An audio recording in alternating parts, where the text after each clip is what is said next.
हमर जान लेके जान कहवा चल गइलू जान हो। हमर जान लेके जान कहवा चल गइलू जान हो। माटी में मिला दिहलू सारा अरमान हो। प्रीत में हमके दगा दिहलू तू दिल के दर्द बढ़ा के। पल भर में सपना भुला दिहलू तू दिल के दर्द बढ़ा के।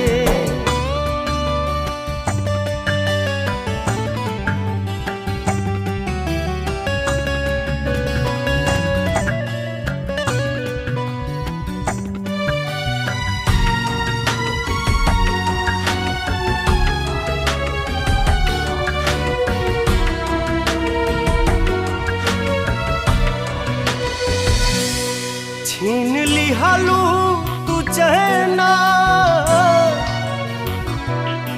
दर्द घटले घटे ना।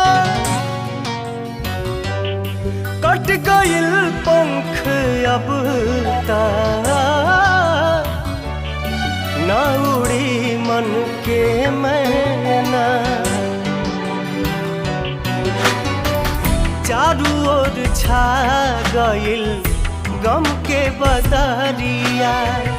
सूझे न रहिया सगरो पसरल अनहरिया। न जाने कैसन सजा दिहलू तू दिल के दर्द बढ़ा के। पल भर में सपना भुला दिहलू तू दिल के दर्द बढ़ा के।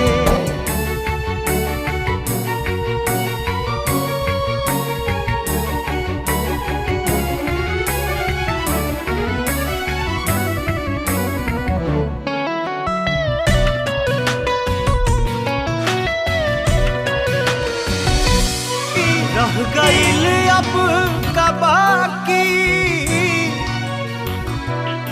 दर्द हो गइल साथी। दिल जे तुर ले के कैसे दिल दी ही माफी। तू तो बढ़ा दिहलू रिश्ता।